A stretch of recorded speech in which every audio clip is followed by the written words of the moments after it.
বিভিন্ন তদন্ত থেকে শুরু করে আমরা আগের যদি সেই লেফটেন্যান্ট কর্নেল জিয়া থেকে শুরু করে আগে পেছনে যত পেছনেই যাই, সবখানেই কিন্তু র্যাবের একটা আধিপত্য ছিল। এই এডিসি র্যাবের যে চেয়ারটাতে থাকতো তার, সেটা এখন বিলুপ্ত প্রায়। তো সেই জায়গাতে আমি জানি না যে র্যাবের মধ্যে সেনাবাহিনীর দাপট কতটা আছে। যদি থাকেও, সেই ক্ষেত্রে বাংলাদেশ এখন বিভক্ত দুইটা ভাগে। এখানে সেনাবাহিনী, পুলিশ বাহিনী কোনো বাহিনীর বিশেষ বাহিনী না। এখানে একটা শ্রেণী হচ্ছে শুধুমাত্র নিজেদের পকেট ভরবার জন্য, ক্ষমতাকে আঁকড়ে ধরার জন্য, সেটা ভারত হোক আর পাকিস্তান হোক আর চীন হোক, যে কোনো দেশকে তারা সুবিধা দিয়ে তারপরে নিজেদের পকেট ভরবে। আর কোনো কিছু না, দেশপ্রেম টেম এসব বলে কোনো কিছু নাই। দেলোয়ার ভাইদের যে সেনাবাহিনী, সেই সেনাবাহিনী আর এই সেনাবাহিনী যে এক না, সেটা আমরা গত নির্বাচনে দেখেছি। যে সেনাবাহিনীর চোখের সামনে কোনোদিন কেউ ভোটের বাক্স ছিনিয়ে নিয়ে যাবে, জাল ভোট দেবে, এটা আমরা দেখিনি এখন পর্যন্ত। আমি সেই ছোটবেলা থেকে আজ পর্যন্ত দেখিনি। আপনারা কেউ দেখেছেন কিনা আমি জানি না। অতএব এখানে যে দুইটা পক্ষ কাজ করছে, সেই দুইটা পক্ষ, একটা পক্ষ হচ্ছে একেবারে পুলিশ বলেন, সেনাবাহিনী বলেন, সবাই এক পক্ষ, সেটা হচ্ছে প্রদীপকে বাঁচানোর জন্য। আরেকটা পক্ষ হচ্ছে প্রদীপের বিরুদ্ধে কাজ করছে। এখন প্রদীপের বিরুদ্ধে কারা কাজ করছে? তারা হচ্ছে নির্যাতিত, সেটা মুসলমান হোক আর যাই হোক, তারা নির্যাতিত। এবং ভারতের যেই দালালরা এখন বাংলাদেশের বিভিন্ন প্রতিষ্ঠানের ডিজি, চেয়ারম্যান, পরিচালক এসব পদগুলোতে আছে, মহাব্যবস্থাপক, আপনার বাংলাদেশ ব্যাংক ট্যাঙ্ক যেসব জায়গাতেই আছে, পুলিশের এসপি, ওসি। অতএব সেই পক্ষ। আরেকটা পক্ষ হচ্ছে পুলিশের মধ্যে বা সেনাবাহিনীর মধ্যে যারা আছে। এবং আজকের যে ভিডিও, সে ভিডিও নিয়ে আমার যথেষ্ট সন্দেহ আছে, এটা আসলে নাটক নাকি আসলে একটা ভিডিও। কারণ হচ্ছে আপনি দেখুন, যে ভিডিওতে আহ প্রদীপ কথা বলছে, সেই প্রদীপের সেই কথাগুলো আমার আমার আমার বিশ্বাস হয় না যে র্যাব যে ঘটনার তদন্ত করছে, সেখানে সেনাবাহিনীর লোকজন অবশ্যই থাকবে, ডিজিএফআই লোকজন থাকবে। সেখানে এইভাবে প্রকাশ্যে প্রদীপ কথা বলবে, আমি বিশ্বাস করি না। হতে পারে সে কথা বলছে, আবার এটাও হতে পারে যে মানুষকে বোঝানোর জন্য তারা এটা নাটক সাজিয়েই। আর হতেও পারে, যেহেতু বিভিন্ন ফোন রেকর্ড তো এখন বের হচ্ছে, তো সেনাবাহিনীর কেউ না কেউ হয়তো এটা রেকর্ডটা ফাঁস করতে পারে। যদি সেটাও হয়ে থাকে, তাহলে আপনি শুধু একটু জিনিস চিন্তা করেন যে বাংলাদেশের সেনাবাহিনী বলুন আর পুলিশ বাহিনী বলুন, দুইটা বাহিনীর মধ্যে একটা গোপন চক্র কাজ করছে। চক্র বলবো না, গোপন একটা দেশপ্রেমিক অংশ কাজ করছে, যারা কিনা এই ঘটনাগুলোকে সহ্য করতে পারে না। জীবনের চাকরির ঝুঁকি নিয়ে হলেও এসব ভিডিওগুলো তারা ফাঁস করছে। লাভটা কি? ডায়াবেটিস, ক্যান্সার, নানান রোগে ভুগছেন, সারা জীবনে যেতে পারবেন না। ভারতের দালাল বা পাকিস্তানের দালালদের হাতে থাকলে সেটার হিসাব আলাদা। কিন্তু বাংলাদেশি কোনো মানুষ যদি এই দেশটাকে শাসন করে, আমরা দেশে ফিরে যাব একেবারে বীরের মতো। তো সেই জায়গাতে যারা এখন সেনাবাহিনীতে আছে, পুলিশে আছে, তাদের মধ্যে একটা ইউনিটি খুব দরকার। আজকে কনক ভাইয়ের সাথে আমি আহ, এই জ্যাকসন হাইটে ছিলাম, কনক ভাইয়ের সামনেই। তো আমাদের বাঙালিদের মধ্যে সমস্যা কি জানেন? ধরুন, মানে বিরাট কিছু সেটা হচ্ছে জ্যাকসন হাইটে বা বাঙালি অধ্যুষিত এলাকায় গিয়ে তো সেই জায়গায় দুই দোকানদার, দুই মালিক দাঁড়ায় আছে কনক ভাইয়ের সামনে। আজকের ঘটনা, তো দুই মালিক, ইন্ডিয়ান এক লোক এসে ওদের দুইজনের এন্ট্রি হচ্ছে একই জায়গা দিয়ে, মানে দুই দোকানের এন্ট্রি বেসমেন্টের মধ্যে একই জায়গা দিয়ে যেতে হয়। এটা নিয়ে বাঁচছে। ইন্ডিয়ান লোকটা মনে করেন বাঙালি দুইটার সাথে এসে এমন আচরণ শুরু করছে, মনে হচ্ছে ওর দোকানের কর্মচারী এরকম। তা আমার না এগুলো আবার আমার খুব ইগোতে কাজ করে, হ্যাঁ।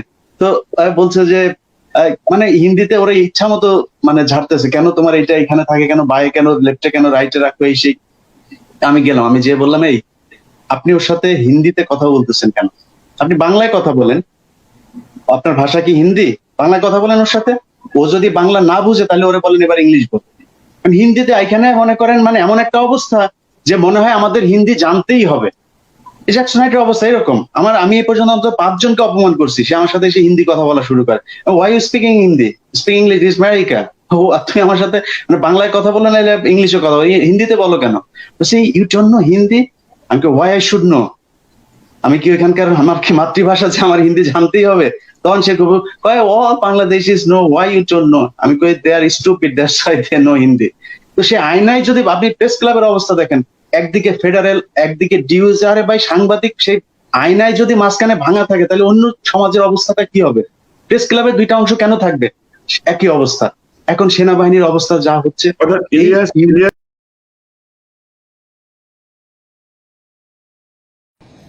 তো বাংলাদেশ তো এখন দুইটা ভাগে বিভক্ত। একটা হচ্ছে মুক্তিযুদ্ধের পক্ষে, একটা হচ্ছে মুক্তিযুদ্ধের বিপক্ষে। একটা হচ্ছে জামায়াতের প্রোডাক্ট, আর একটা হচ্ছে মুক্তিযুদ্ধের প্রোডাক্ট। তো জামায়াতের প্রোডাক্ট যারা, তারা কারা? আসিফ নজরুল, ডক্টর কামাল,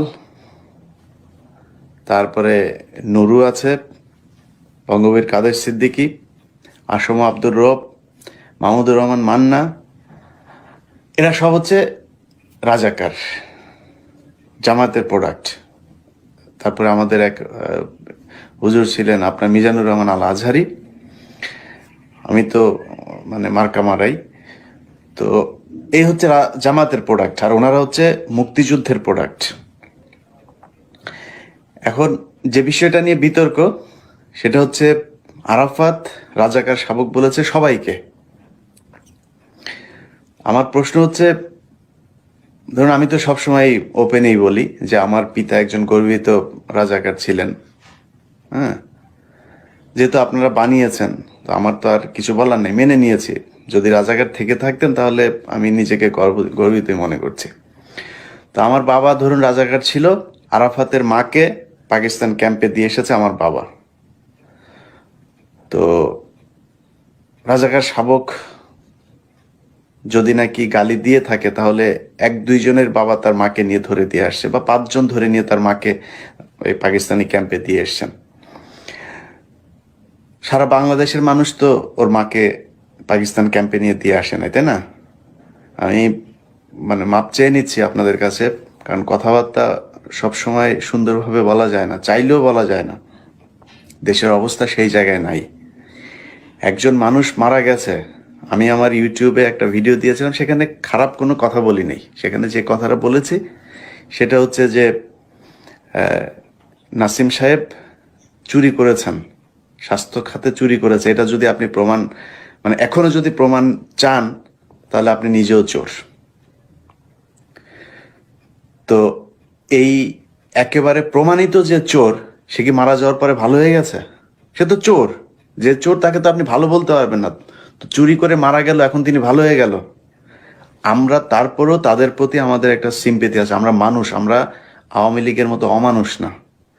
আমরা একজন মানুষকে মরার পরেও সেই লাশের উপরেও বাঁশ দিয়ে পেটাতে পারি না, যেটা 28শে অক্টোবর এই আওয়ামী লীগ বাংলাদেশের মানুষকে দেখিয়েছে। যতবার মানুষ পিটিয়ে মৃত্যু মানুষের উপরেও পেটানো যায়, এটা আওয়ামী লীগ বাংলাদেশে দেখিয়েছে। এছাড়া কেউ এই সংস্কৃতি বাংলাদেশে নিয়ে আসে নাই। একজন মানুষ মারা যাওয়ার পরে সেই মানুষটাকে বিচার করা হয়েছে, বাংলাদেশের প্রচলিত আইনে বিচার করা হয়েছে। জামাত ইসলাম যুদ্ধ অপরাধী ছিল না সেই তর্কেও গেলাম না, কিন্তু একজন মানুষকে বিচার করা হয়েছে। সেই বিচার করার পরে তার লাশ যখন জেল গেট থেকে বের হয়, সেই লাশের উপরে জুতা দিয়ে পেটানো হয়েছে। আজকে যে মন্ত্রী মহোদয় মারা গেছেন, সেই মন্ত্রী মহোদয় মুফাজ্জল হোসেন চৌধুরী মায়া, কামরুল ইসলাম গমচোর, এই চোরেরা সব ছবি এখন পর্যন্ত সোশ্যাল মিডিয়াতে আছে, খুঁজে দেখে নেবেন। তারা মিষ্টি খাচ্ছে কাদের মোল্লার ফাঁসির পরে। তো যে ব্যক্তির মিষ্টি খেলেন মারা যাওয়ার পরে, সেই কাদের মোল্লা, ফরিদপুরের আওয়ামী লীগের লোকজন যদি আমার এখানে কেউ থেকে থাকেন, বা আপনাদের কারো যদি সত্য জানার ইচ্ছা থাকে, কাদের মোল্লার বাসায় গিয়ে জিজ্ঞেস করবেন যে এই কাদের মোল্লা কসাই কাদের কিনা। একজন আওয়ামী লীগের মানুষ আমার ফরিদপুর থেকে এখানে বলবেন, যদি নাকি আপনি আপনার মায়ের দুধ খেয়ে থাকেন, যদি ভালো মানুষের জন্মের হয়ে থাকেন, সত্য কথা বললে আমার এখানে বলবেন যে হ্যাঁ কাদের মোল্লা এই আর কসাই কাদের এক ব্যক্তি ছিল। আমি কেন এটা নিয়ে চ্যালেঞ্জ করছি?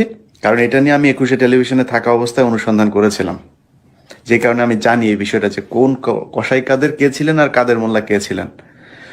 সেই ব্যক্তি মারা যাওয়ার পরে তারপরে ধরলাম এই কাদের মোল্লাই হচ্ছে সেই কসাই কাদের ছিল। আমার কোনো সমস্যা নেই, মারাই তো গেছে, এখন তো তার পরিবারকে আপনি মানুষটাকে ফেরত দিতে পারবেন না।